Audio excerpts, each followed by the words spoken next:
कर रहे हैं। एक बड़ी भ्रांति है लोगों में, जब भी कहीं सुदामा की कथा हो भागवत में तो कहते हैं सुदामा एक गरीब दरिद्र ब्राह्मण था। पहली बात तो ये कि आज से अपने विचारों को बदल लेना। सुदामा कहीं से भी दरिद्र ब्राह्मण नहीं था, याद रखना। जो स्वयं नारायण का मित्र है वो दरिद्र कभी कैसे हो सकता है? जिसके चरणों को स्वयं नारायण ने अपने आंसुओं से धोया है, उस सुदामा को तुम गरीब कहते हो, तुम दरिद्र कहते हो, तुम भिखारी कहते हो। कितने बड़े भूलावे में जी रहे हैं। वो बिल्कुल भी दरिद्र नहीं थे। कभी मत कहना कि वो दरिद्र तो वो है जिसे और पाने की लालसा दिन प्रतिदिन बढ़ती जा रही हो, वो दरिद्र है। भले ही उसके पास 100 करोड़ रुपए हो, लेकिन सड़क पर चलता हुआ 10 रुपए का नोट दिख जाए तो चुपचाप उठाकर जेब में डाल दे तो दरिद्र है वो।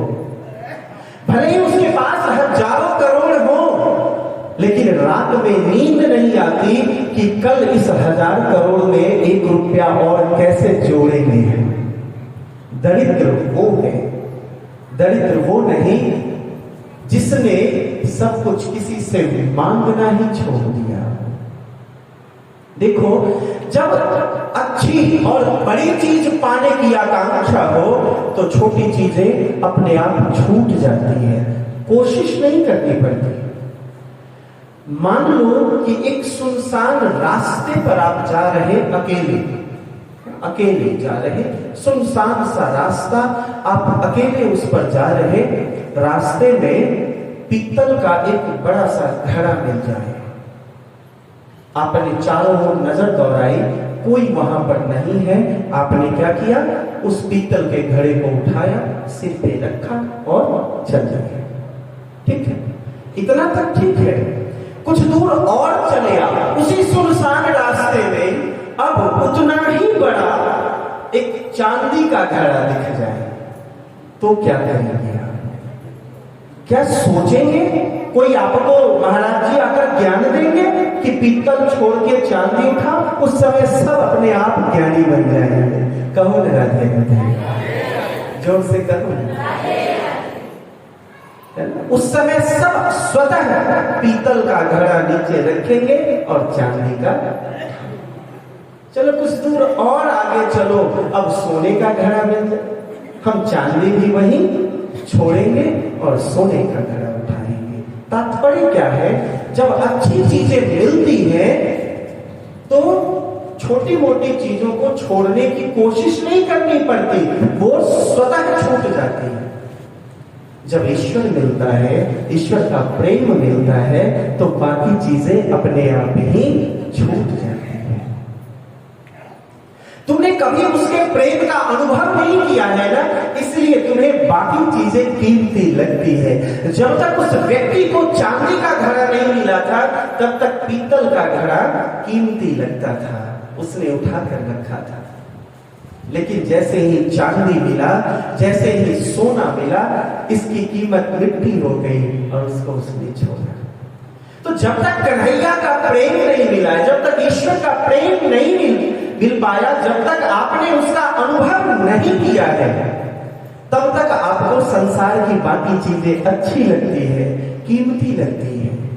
जिस समय उसका प्रेम, उसकी करुणा, उसकी दया का अनुभव कर लोगे, संसार की सारी चीजें बेकार लगने लगेगी। फिर कोशिश नहीं करनी पड़ेगी छोड़ने के लिए, सब कुछ स्वतः ही छूट जाता है। बस अनुभव करने की बात है। लेकिन अनुभव करोगे कैसे? अनुभव करोगे तब ना जब तुम कोशिश करोगे उसे पाने का। अनुभव तब कर सकोगे प्रेम ईश्वर का या संसार में किसी भी व्यक्ति का। प्रेम पहले दोगे तभी तो प्राप्त होगा। ईश्वर से प्रेम करोगे तभी तो वो भी तुम्हें प्रेम करेंगे। जब तक तुम उसे प्रेम नहीं करते, जब तक तुमने अपना सर्वस्व उसको नहीं दिया है, तब तक उसके प्रेम, उसकी करुणा का अनुभव नहीं कर सकते। ऐसे ही है सुदामा जी, जिसे बालपन में कृष्ण का स्नेह मिल गया हो, संसार के किसी चीज में उनका मन कैसे लगे।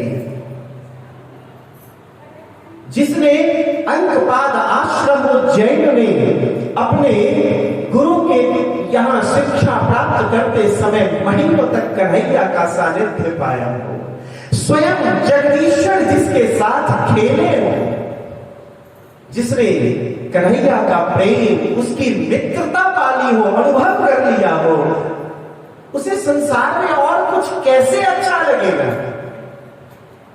तो सुदामा जी दरिद्र नहीं है, ये याद रखना है ना।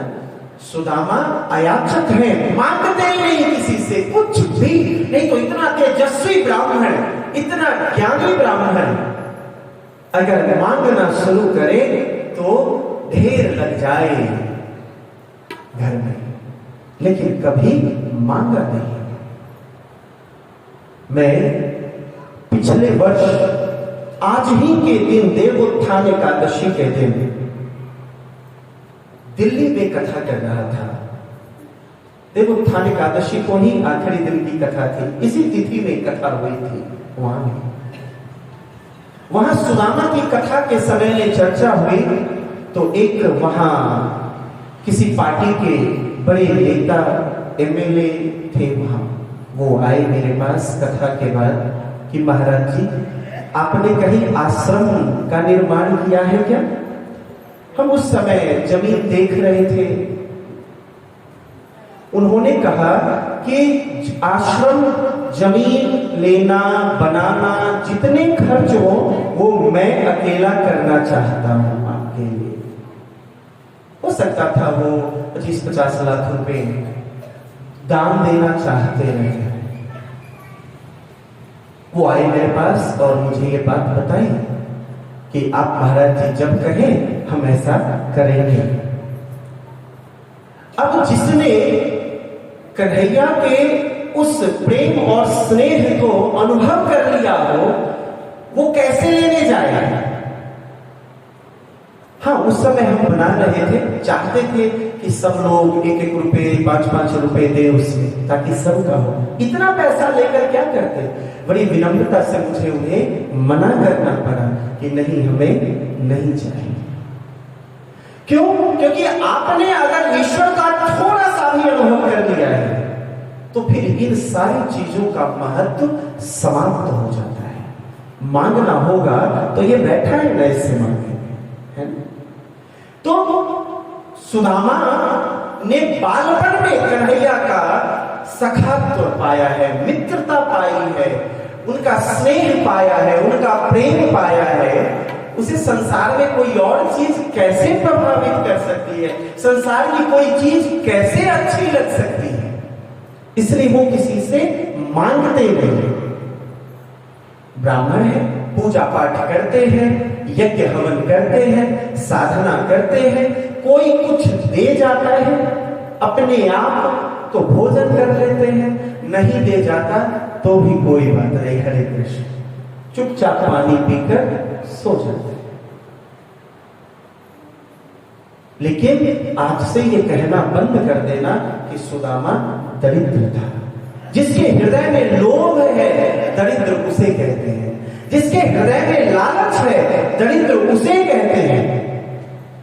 जैसे मैंने बताया था प्रथम या दूसरे दिन की कथा में कि 7 पीढ़ियों तक खाने के लिए था एक सेठ के पास, 8वीं पीढ़ी के लिए नहीं था तो बीमार हो गया चिंता में। दरिद्र उसे कहते हैं। जिसने स्वेच्छा से सब कुछ छोड़ दिया हो वो दरिद्र कैसे हो सकता है। वही सुदामा है। घर में यह सत्य है कि भोजन नहीं है, यह सत्य है कि वस्त्र नहीं है पहनने को, लेकिन सुदामा दरिद्र नहीं हो सकता। ईश्वर का कोई भी मित्र, ईश्वर का कोई भी भक्त कैसे दरिद्र हो सकता है। वही सुदामा अपने घर में बैठे हैं, संतोषी है, न किसी बात की चिंता ही नहीं, कन्हैया का स्मरण करते हैं, यज्ञ आदि करते हैं और जीवन में संतोष में रहते हैं। किसी दिन भोजन मिल गया तो भी संतोष है, किसी दिन न मिला तो भी जी लेते हैं। कभी कन्हैया से शिकायत नहीं करी, कभी भगवान से शिकायत नहीं की कि प्रभु तुमने ये कैसे दिन दिखाए हैं, क्यों मेरे घर में भोजन भी नहीं, कुछ भी नहीं। लेकिन सुदामा जी की जो धर्म पत्नी है माता सुशीला,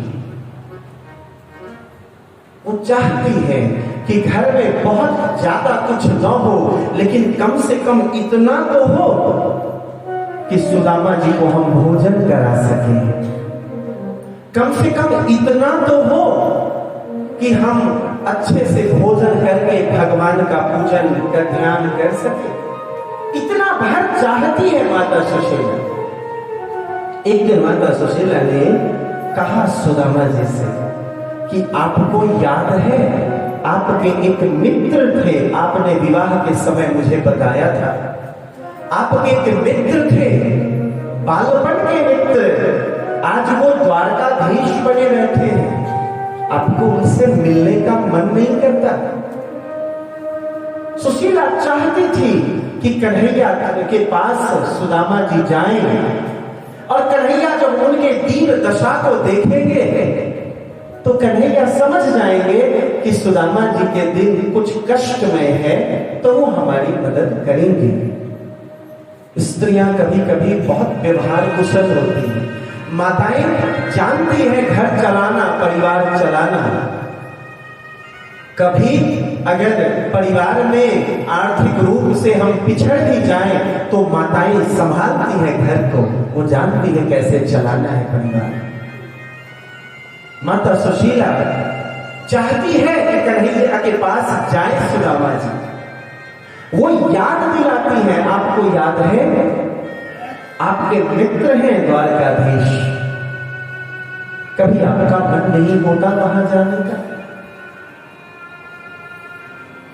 सुदामा कन्हैया की याद आते ही गला भर आता है। कहते हैं सुशीला, संसार में कौन होगा जो कन्हैया से हर दिन मिलना नहीं चाहता? किसे इतना सौभाग्य मिला है जितना मुझे मिला था कि मैं कन्हैया का बाल सखा था। कौन नहीं चाहता कि मैं कन्हैया से जाकर मिलूं, लेकिन क्या करूं, घर में कल क्या तुम खाओगी इसका भी कुछ इंतजाम नहीं है, मैं तुम्हें यहां इस हालत में छोड़कर कैसे जाऊं? चाहते हैं जाना, लेकिन पत्नी को उस दीन दशा में छोड़कर कैसे जाए? माता सुशीला जानती है कि जब तक ये शरीर के रूप में नहीं जाएंगे कन्हैया के पास, कन्हैया कैसे जानेंगे कि हमारा मित्र किन परेशानियों में है।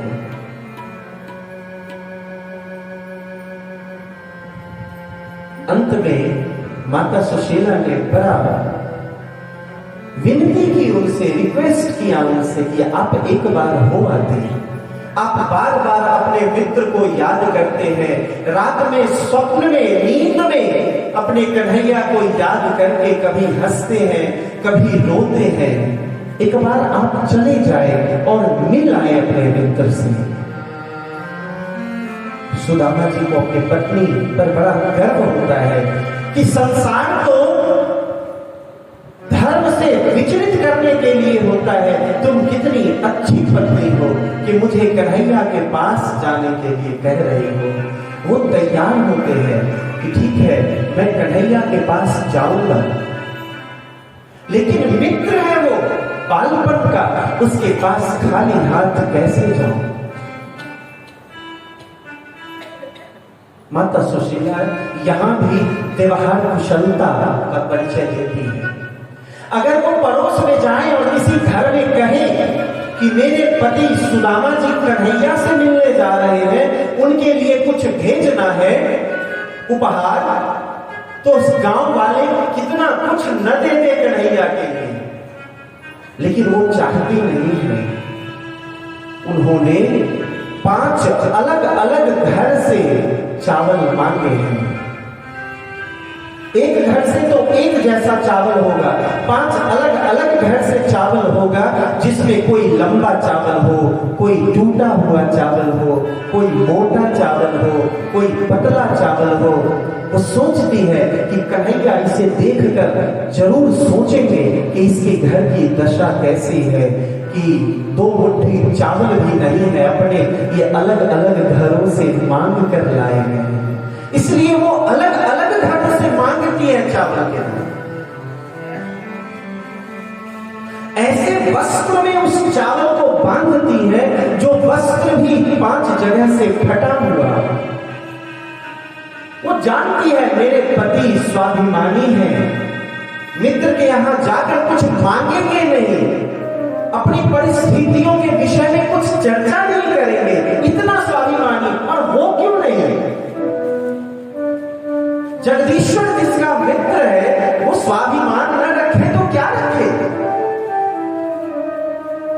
वो जानती है कि ये कुछ मांगेंगे नहीं, कुछ कहेंगे नहीं। ऐसे वस्त्र में चावल को बांधा, जो वस्त्र भी जगह जगह से फटा हुआ था, ताकि कन्हैया जब इसे खोले तो वो समझे कि इसके घर में एक छोटा सा वस्त्र का टुकड़ा भी अच्छा नहीं है। मेरे पति को कुछ कहना न पड़े, इनका स्वाभिमान भी बच जाए और कन्हैया को हमारी दशा का पता भी चल जाए और हमारा कल्याण कर देंगे। सुदामा जी उस चावल की पोटली को लेते हैं, कहते हैं मित्र के यहां जा रहा, इतने वर्षों बाद मिलूंगा मैं मित्र से, सुंदर वस्त्र तो हूं पहनने के लिए मेरे पास। माता सुशीला अपने घर के सबसे सुंदर धोती निकालती है सुदामा जी के लिए, मात्र 20 जगह से फटी हुई थी, जो उस घर की सबसे सुंदर वस्त्र था, जो उस परिवार का। सुदामा जी ने वस्त्र पहने हैं, वो चावल की पोटली ली और यात्रा पर निकल गए। कई बार पति जब धर्म संकट में हो तो पत्नियां बचाती हैं, मार्ग बनाती हैं।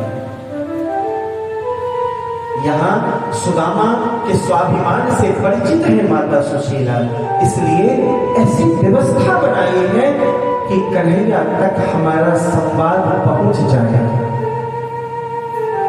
ध्यान रखना, यहां दोनों भक्त हैं कन्हैया के, एक कन्हैया को चाहता है और एक कन्हैया से अपने परिवार की दशा सुधारना चाहता है। तुम जो मांगते हो ईश्वर वही तो देता है। जिसने कन्हैया को चाहा उसे कन्हैया मिलते हैं सुदामा जी को, और जिसने अपने परिवार की परिस्थितियों को अच्छा बनाना चाहा, माता सुशीला को अच्छे घर महल मिलता है। तुम जो मांगोगे वो वही देगा। सुदामा जी वस्त्र पहनते हैं, एक लाठी लेकर, एक लोटा रस्सी बांधकर कि रास्ते में प्यास लगेगी, कुएं से पानी निकाल कर पिएंगे, और चल दिए हैं द्वारकाधीश से मिलने। सुदामा जी चले द्वारका की ओर, द्वारकाधीश से मिलने। क्या तो सुंदर स्वरूप है, 20 जगह से फटी हुई धोती, ये हड्डियां गिन सके ऐसा शरीर, मानो वर्षों से भरते कभी भोजन न किया। एक लाठी के सहारे सुदामा जी चलते हैं। जाना था द्वारका, चलते चलते चलते चलते वो पहुंच गए कहां? काशी, वाराणसी। पता नहीं कि द्वारका का मार्ग कौन सा है, भगवान के भजन गाते हुए नाचते हुए चल रहे, न दिन की परवाह है, न रात की चिंता है, न शरीर की चिंता है। बचा ही नहीं था कुछ शरीर में हड्डियों का ढांचा। न वस्त्र की चिंता, न नींद की चिंता, कुछ भी नहीं। चलते चलते सुदामा जी काशी पहुंचते हैं। काशी में दर्शन करने के बाद समझ में आता है कि वो दूसरे रास्ते पर आ गए हैं। उन्हें पता नहीं है काशी से वृंदावन, पुष्कर, सभी तीर्थ करते करते कन्हैया के ढूंढते ढूंढते सुदामा जी घनश्याम तुम्हें ढूंढने जाए कहाँ अपने विरह की याद दिलाए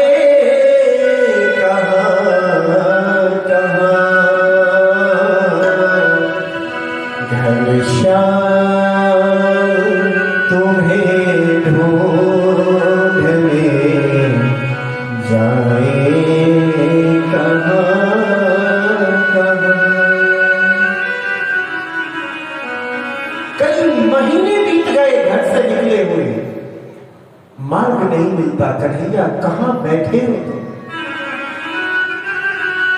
कहां ढूंढो तुम्हें जाकर? जब भक्त इतना विकल होकर ढूंढता है तो भगवान भी मार्ग दिखाते हैं। मैंने निवेदन किया था कि भक्त जितने हृदय से भगवान को पुकारता है, भगवान भी उतने ही हृदय से अपने भक्त को अपने गले से लगाने को व्याकुल होते हैं। जितनी विह्वलता, जितना इंतजार, जितनी प्रतीक्षा सुदामा के हृदय में है, उससे कहीं अधिक प्रतीक्षा कन्हैया के हृदय में है। मेरा मित्र आने वाला है। सुदामा जी काशी विश्वनाथ होते, वृंदावन पुष्कर होते हुए चलते चलते सामने एक बड़ी नदी आती है। नदी सुनसान, समझ में नहीं आता नदी पार कैसे करें। अचानक से उस नदी में एक केवट आता है। कभी भगवान को नदी पार करना था तो एक केवट आया था जिसने श्री राम को गंगा मैया पार कराया था। भगवान को जब पार करना था तो एक भक्त केवट आया था पार उतारने। आज एक भक्त को पार उतरना है तो शायद कन्हैया केवट बनकर पधारे। नाव लेकर आए। सुदामा जी ने पूछा, भैया आप मुझे नदी पार कराएंगे क्या? केवट तैयार हो गए। आइए पंडित जी बैठिए। सुदामा जी को बिठाया नाव में। कुछ दूर नदी में जाने के बाद पूछता है कि आपके पास नाव की उतराई है ना, पैसा, किराया, भाड़ा? सुदामा जी ने कहा, भैया मेरे पास तो कुछ भी नहीं है। अगर बिना पैसे लिए पार नहीं उतारते तो मुझे यहीं छोड़ दो। भगवान मुस्कुराते हैं। केवट बने हुए कन्हैया कि जब मैं पार उतरा था उस केवट की नाव पर तो मैंने भी उतराई नहीं दी थी उस भक्त को। आज अपने भक्त को मैं केवट बनकर पार उतारता हूं। पूछते हैं, पंडित जी कहां जा रहे हैं? सुदामा जी ने कहा कि ये जो द्वारका है, वहां का जो राजा है ना, द्वारकाधीश कन्हैया, उससे मिलने जा रहा हूं। केवट ने पूछा, आप जानते हैं उन्हें या वो आपको जानते हैं क्या? वो तो इतने बड़े हैं, भीड़ में रहते हैं हमेशा, आपसे मिलेंगे क्या वो? सुदामा जी ने कहा, मेरे बचपन का सखा है वो। मैं जानता हूं वो कैसा है, मैं जाऊंगा तो वो भागता हुआ आएगा मुझसे मिलने। कन्हैया बहुत मुश्किल से अपने अश्रुओं को रोकते हैं। सुदामा तुम कितनी देर से आए, कब तक अपने हृदय को मैंने पत्थर बनाकर रखा था, मेरा मित्र सुदामा आएगा, तुमने कितनी देर कर दी। मन ही मन सोचते हैं। नदी पार होती है, सुदामा जी ने उस केवट से ही पूछा कि केवट भैया अभी द्वारका नगरी कितनी दूर है यहां से। केवट ने बताया कि ऐसा है कि ज्यादा दूर तो नहीं है द्वारका यहां से, लेकिन आपका शरीर और आपके अंदर की शक्ति देखकर लगता है आपको महीनों लग जाएंगे अभी पहुंचने में वहां, क्योंकि आप चल तो सकते नहीं, इतनी कमजोरी, इतना सब कुछ। सुदामा जी ने कहा कन्हैया तुम भी क्या खूब परीक्षा लेते हो, सुना है तुम भगवान हो गए हो, अगर हो गए हो तो मुझे बुला लो, अब मेरे से चलने की शक्ति नहीं रही मेरे हृदय। और उसी नदी के किनारे रेत पर लेट जाते हैं कि अब तो तुम्हें बुलाना होगा तो तुम बुलाओगे, इतना दूर तक मैं चल लिया, इससे ज्यादा अब मैं नहीं चल सकता। मैंने थोड़ी मित्रता निभाई है, इतना दूर चल कर आया, थोड़ी मित्रता तुम निभा लेना और मुझे अपने पास बुला लेना। सो गए उसी नदी के किनारे, और जैसे ही नींद खुली स्वयं को द्वारका नगरी में पाया। कहो ना राधे राधे, जोर से कहो। ऊंचे ऊंचे महल, बाजार, सुंदर सजा हुआ शहर। सुदामा जी ने पूछा भैया ये कौन सी नगरी है। जाने वाले ने बताया आपको पता नहीं, ये द्वारका है, द्वारकाधीश की नगरी।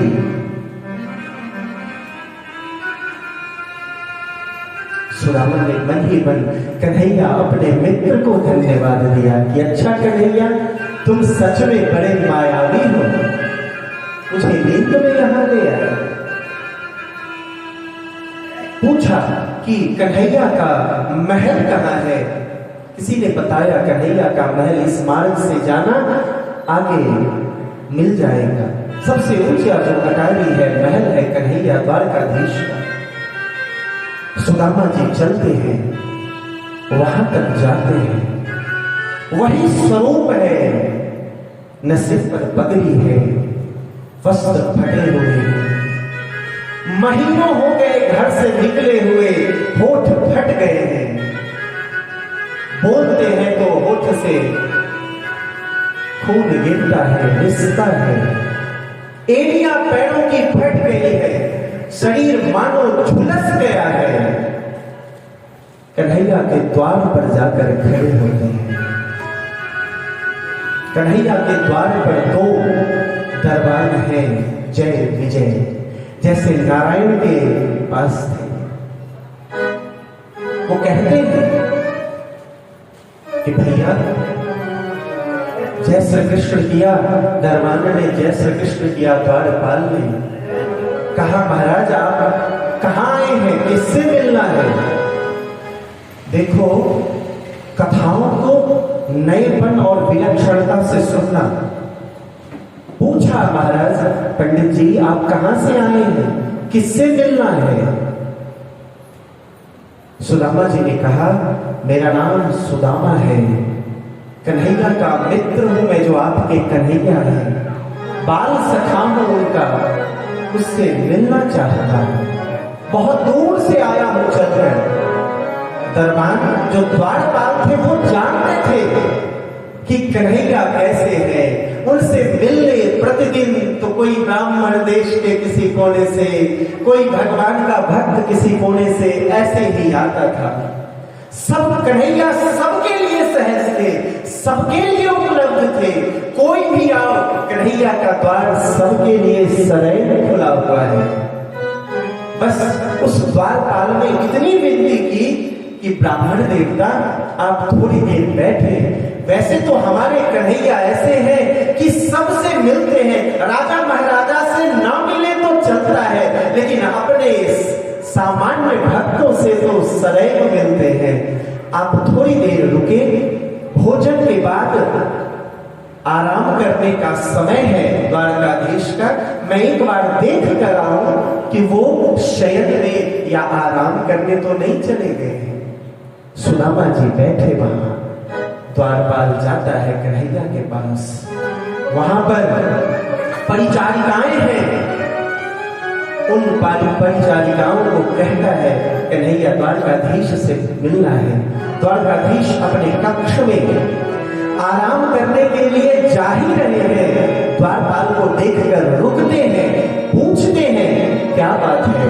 द्वारपाल कहता है एक व्यक्ति आया है, एक व्यक्ति आया है, बहुत दूर से आया है। न वस्त्र है, न पैरों में खड़ाऊ है, चप्पल है, जूते हैं, न वस्त्र अच्छे हैं। ऐसे लगता है मानो वर्षों से कुछ भोजन नहीं किया हो, वर्षों से कुछ पानी नहीं पिया हो, जैसे मानो श्री कृष्ण के नाम के सहारे वो जीवित हो अब तक। ऐसा एक व्यक्ति आया है। कन्हैया ने पूछा क्या उसने अपना कोई परिचय नहीं दिया?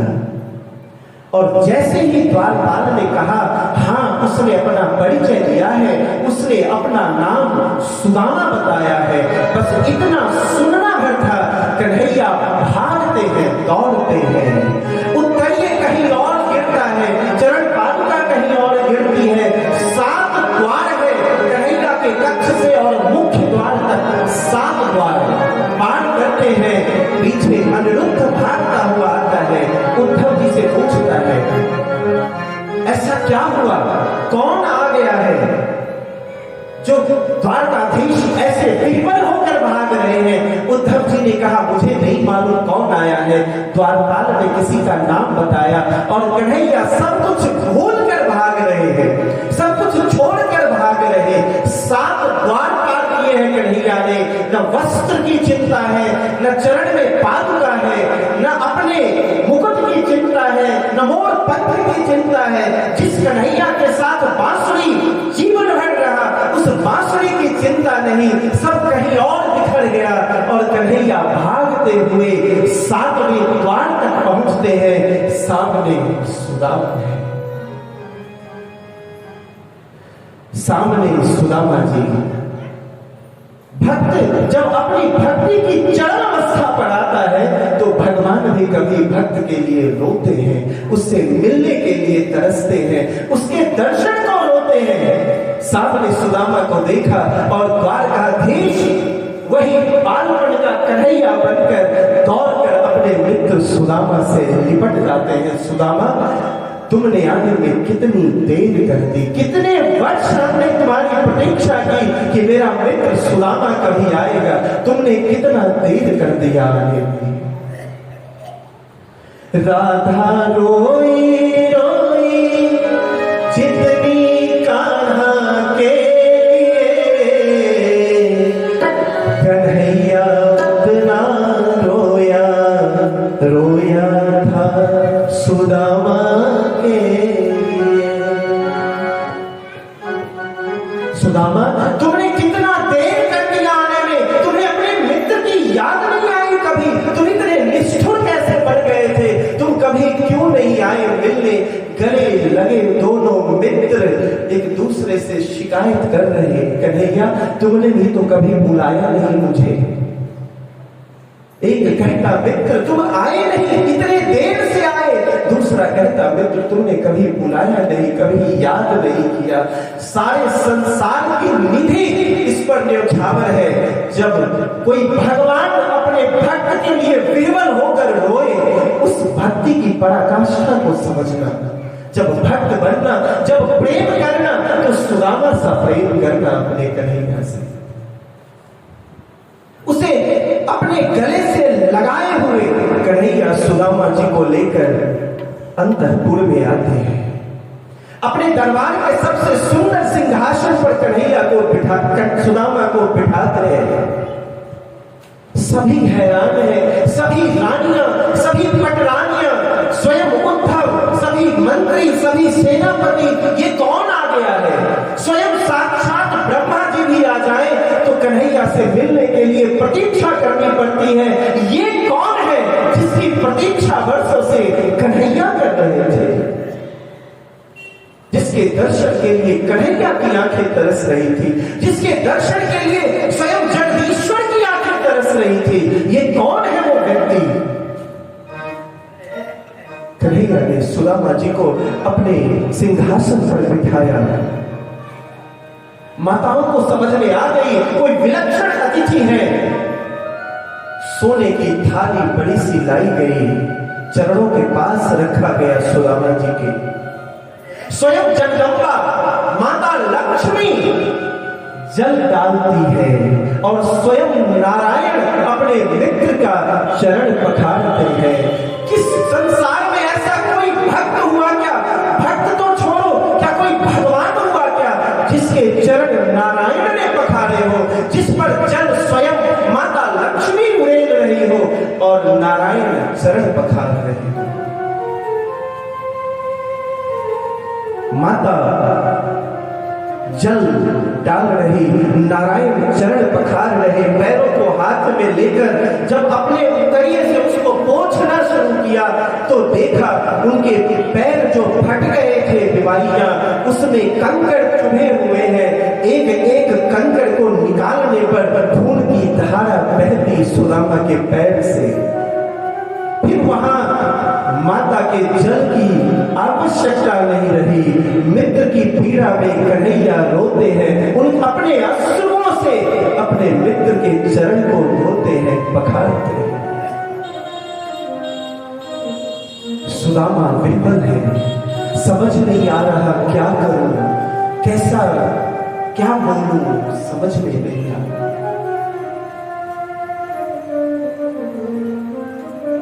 कन्हैया चरण धोने के बाद भोजन की बात करते हैं। मित्र तुम कब के चले हो? भोजन करते हैं फिर बात करेंगे।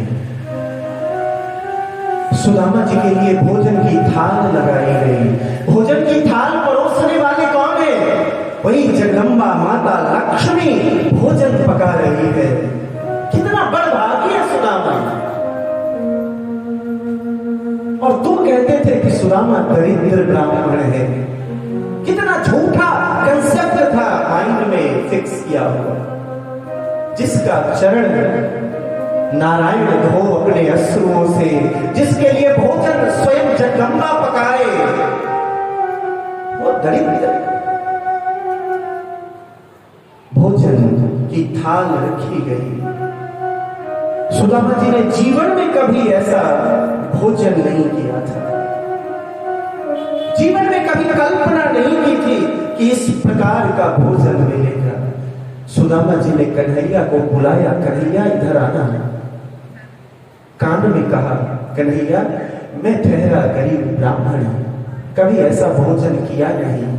ऐसा भोजन करूंगा तो पूजन ध्यान में मन नहीं लगेगा, इसलिए ऐसा भोजन मत कराओ मुझे। कन्हैया ने कहा, सुदामा जी आप भोजन करो। जिद किया। सुदामा ने कहा, कन्हैया तुम तब जितने जिद्दी थे आज भी उतने ही जिद्दी हो क्या? दोनों मित्र आनंद में हैं। कन्हैया ने साथ में बैठकर भोजन किया। मैं बार बार कहता हूं कि सौभाग्य हो किसी का तो वो सुदामा जी जैसा हो। उसी थाली में नारायण और सुदामा दोनों साथ साथ भोजन कर रहे हैं। भोजन समाप्त करने के बाद कन्हैया ने अपनी सभी रानियों महारानियों को बुलाया कि आओ ब्राह्मण देवता को नमस्कार कर। अब सुदामा जी बैठे हैं एक आसन पर, साथ में कन्हैया और सभी रानियां आ रही बारी बारी से चरण स्पर्श करके परिचय देते हुए, महाराज जी सुदामा जी मैं रुक्मिणी प्रणाम करती हूँ। चरण स्पर्श करके वो वो चली जाती। मैं जामवंती, मैं लक्ष्मणा, मैं सत्यभामा, ऐसे सुदामा जी हाथ उठाकर आशीर्वाद देते। 300-400 रानियां जब आ गई तो सुदामा जी के हाथ में बेचारे के दर्द होने लगा आशीर्वाद देते देते। कन्हैया को बुलाया, कन्हैया इधर आना। कन्हैया को पुकारा और कान में कहा कि ये सब कौन है? पूछा। कन्हैया ने कहा ये सभी हमारी धर्म पत्नी हैं। सुदामा जी ने कहा नहीं, मुझे लगा मोहल्ले के सभी महिलाएं आई हो यहाँ। अच्छा, कितने विवाह किए हैं तुमने? और भी है क्या? कन्हैया ने कहा हाँ बहुत है, 16,108, अभी तो 400 ही हुए। सुदामा जी ने कहा देख कन्हैया, मैं ठहरा कमजोर शरीर का आदमी, ये हाथ उठा के आशीर्वाद देते देते मेरे हाथ में दर्द होने लगे और 16,000 चरण स्पर्श करेंगे, उसमें 5-7 दिन लग जाएंगे। कन्हैया ने कहा सुदामा जी आए हो तो आप तो उम्र में मुझसे बड़े मित्र हो, तो चरण स्पर्श तो करेंगे सब। सुदामा जी ने कहा चल कन्हैया एक आइडिया देता हूं। तो क्या? तो सबके बदले, अपने सभी पत्नी के बदले तू ही मेरा चरण स्पर्श कर ले एक बार और मैं आशीर्वाद दे दूं सबको। सोच कर देखो कि स्वयं नारायण सुदामा का चरण स्पर्श करते हैं। स्वयं कन्हैया दंडवत लेट गए सुदामा जी के चरणों में। सुदामा जी तुमने अच्छे मार्ग बताए हैं मुझे। लेट गए के चरणों। प्रणाम नमस्कार समाप्त हुआ, संपन्न हुआ। अब कन्हैया ने पूछा सुदामा जी आप तो कहा करते थे कि आप विवाह नहीं करेंगे और आजीवन ब्रह्मचारी रहकर भगवान का भजन करेंगे, तो क्या हुआ? वो विवाह किया या ब्रह्मचारी हो और भगवान का भजन करते हो? सुदामा ने कहा कन्हैया ऐसी बातें अकेले में हम मित्र हैं तो कर सकते हैं, ये इतनी पत्नियों के सामने तो क्यों पूछता है? मेरा मजाक उड़ाना चाहता है? कन्हैया ने कहा अरे सब तो घर वाले ही हैं ना, सबके सामने पूछने में कोई बात नहीं। तो सुदामा जी ने कहा देखो कन्हैया, सोचा तो था विवाह नहीं करूंगा, लेकिन माता पिता की इकलौती संतान था मैं, उनके आदेश को मैं टाल नहीं सका और मैंने विवाह किया। और तुम्हारी जो भाभी है उनका नाम है सुशीला। बस इतना सुनना था। कन्हैया अपने आसन से उठकर आनंद में नाचने लगे। सुदामा जी तब तो आप पकड़े गए। सुदामा ने पूछा तुम क्यों नाच रहे हो? जानते थे सुदामा ये ऐसे ऐसे लीलाएं और ऐसा ऐसी शरारतें करेगा कन्हैया, कुछ पता नहीं कब कहां फंसा जाए। कन्हैया ने कहा सुदामा जी अगर अभी तक तो मैं ये सोचता था आपका विवाह नहीं हुआ और विवाह नहीं हुआ था तब तो चलो कोई बात नहीं, अकेले रहते हैं आ गए मिलने, लेकिन जब आपका विवाह हो गया है तब तो भाभी ने मेरे लिए कुछ तो दिया होगा, खाली हाथ तो भेजा नहीं। कहो ना राधे राधे, जोर से कहो कुछ तो दिया होगा मेरे लिए। अब सुदामा और संकोच में है कि चलो अकेले में मेरा मित्र तो मित्र है, उसके सामने बड़े छोटे का कोई भेद नहीं है, लेकिन इतनी सारी इसकी रानी है, सभी कितने बड़े बड़े राजाओं की बेटी है, इनके सामने मैं दूं कैसे वो चावल की पोटली? सुदामा जी बात को बदलना चाहते। कन्हैया तुम्हें याद है हम गुरुकुल में कैसे पढ़ा करते थे? कन्हैया ने कहा सुदामा जी सब बात याद है और हम बात भी करेंगे, पहले जो लेकर आए हो वो तो। सुदामा जानते हैं बड़ा हठी है ये एक बात जो पकड़ लेगा तो फिर छोड़ेगा नहीं, फिर भी वो चाहते हैं। सुदामा कहते हैं कन्हैया को और उनकी रानियों को आपको पता है आपके जो पतिदेव अभी द्वारकाधीश बने बैठे हैं ये माखन चुरा कर खाया करते थे। कन्हैया ने कहा सुदामा जी आपकी कोई चालाकी नहीं चलने वाली, इन सबको मालूम है कि मैं क्या करता था। अब तो आप तो ये बताओ कि मेरे लिए लेकर क्या आए हो? मैंने परसों निवेदन किया था कि ईश्वर पहले सब कुछ ले लेता है तुम्हारा, फिर तुम पर कृपा करता है, फिर तुम्हें सब कुछ देता है। सुदामा ने बड़ी कोशिश की, सब कुछ कोशिश कर रहे, बात को बदल के, तुम्हें याद है तुम्हारा यज्ञोपवीत संस्कार हुआ था, तुम्हें याद है हमें यानी गुरु माता हमें जंगल में लकड़ी काटने भेजती थी और हम दोनों साथ में जाते थे। सब कुछ बोलकर थक गए सुदामा, कन्हैया मानने को राजी नहीं। हमें सब कुछ मालूम है और इन्हें भी सब कुछ पता है, मुझे तो ये बताओ तुम लेकर क्या आए हो। अंत में सुदामा के हाथ के नीचे पोटली जो बंधी हुई थी, कन्हैया ने उसे हंसते हंसते निकाला सुदामा से। एक जो जगत का धीश है, मित्रता का कैसा संबंध है,